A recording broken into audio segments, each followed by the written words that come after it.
The Pentagon gives us an update on the weather balloon traveling over the United States that is confirmed to be China's. And there's now a second one. That's right. And the CIA director has told us that China is preparing for an invasion. That's right. And I'll give you all the details and show it to you directly here on the screen. Yeah, so let's jump right in here. If you're new to our channel, make sure to subscribe so you don't miss out on a lot of this news that you might not hear about otherwise. And thanks for liking these videos. Let's jump right in. So you may have heard about this Chinese, what they're calling a weather balloon, which a lot of people think is a spy plane or a spy balloon. Here's some details about it, and then I'll let you hear the update from the Pentagon. Here, take a listen.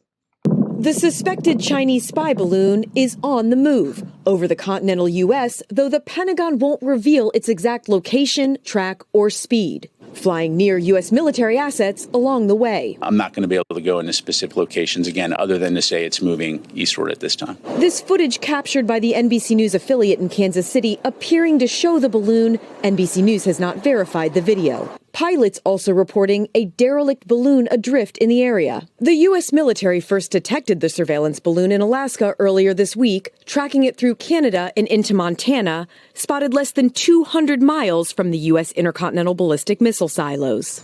On Wednesday, President Biden decided not to bring it down after senior military leaders warned debris could hit people on the ground. It's roughly the size of 2 school buses, and defense sources say flying at 60,000 feet. While U.S. officials say it doesn't currently threaten commercial aviation or civilians, they are not ruling out taking it down. Eventually, I think we're going to have to shoot this thing down, and I know the Pentagon is working those options and will present them with the president. NBC News has learned the U.S. is already taking action to weaken its surveillance capabilities, according to 2 senior defense officials, including using counterintelligence measures to obscure its views and physically moving things out of its path. Some balloons have the ability to release drones or sensors, but U.S. officials insist that has not happened here. This balloon has a large payload, but the Pentagon says there is no evidence of any nuclear or radioactive material. Today, the Chinese government admitting it's theirs, but saying it's a civilian airship used for research, mainly meteorological.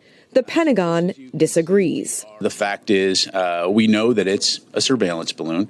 And I'm not going to be able to be more specific than that. The Biden administration saying it's a clear violation of law. But the Chinese Ministry of Foreign Affairs insists, quote, China is a responsible country and has always strictly abided by international laws. So, Courtney, this balloon is allowed to continue traveling. How long could it remain over the U.S.? A Pentagon spokesperson said today the balloon will probably be over the U.S. for a few days. U.S. officials here will continue to watch it to see if it begins to present a threat, and they need to act. And late tonight, the Pentagon saying they now believe there is a second Chinese balloon that is floating over Latin America. There is now a second balloon as well being tracked. I'll show you that here in a second. This is the flight path that has been tracked here. And you guys can let me know your thoughts on this. So it looks like it's over Georgia and South Carolina and just above Florida here. So based on the last image I was able to find online. So you guys can let me know your thoughts here on this. Here is U.S. Secretary of State Antony Blinken with an official report. Yesterday, the Department of Defense announced that we had detected and were tracking a high-altitude surveillance balloon that remains over the continental United States. We continue to track and monitor the balloon closely. We're confident this is a Chinese surveillance balloon. Once we detected the balloon, the U.S. government acted immediately to protect against the collection of sensitive information. We communicated with the PRC government directly through multiple channels about this issue. Members of my team consulted with our partners in other agencies and in Congress. We also engaged our close allies and partners to inform them of the presence of the surveillance balloon in our airspace. We concluded that conditions were not conducive for a constructive visit at this time. In my call today with Director Wang Yi, I made clear that the presence of this surveillance balloon in U.S. airspace is a clear violation of U.S. sovereignty and international law, that it's an irresponsible act, and that the PRC's decision to take this action on the eve of my planned visit is detrimental to the substantive discussions that we were prepared to have. I told Director Wong that the United States remains committed to diplomatic engagement with China and that I plan to visit Beijing when conditions allow. In the meantime, the United States will continue to maintain open lines of communication with China, including to address this ongoing incident. Indeed, that's why we need direct and regular communications in the first place, and that's why it's critical that such lines remain open at all times to help avoid miscalculation and conflict. And now there is another Chinese, quote, surveillance balloon flying over Latin America, which kind of makes you wonder here. A Defense Department spokesperson revealed the additional balloon after one was assessed to be flying over 60,000 feet above the continental United States. Now, a lot of people are saying that President Biden and the military should have shot it down. It's at 60,000 feet, which is almost twice as high as, or about twice as high as airplanes fly at. So airplanes fly at 30 to 36,000 feet high. I probably would have shot it down. I mean, I would have to go over the military and get their assessment on this. Of course, there's the risk that it could, fall down. I would have, found the safest spot to, where it wouldn't hit anybody or have the least chance, and, get some type of, assessment to maybe, get something to, I don't know, make sure that it doesn't hit people and stuff like that. Find an area that it would land at. Remember, when they shoot rockets up in the air, they can assess where it's going to fall at. The problem is that this makes Biden look weak. If we flew something over China, do you think that they would just let us fly it in and fly it out and just leave?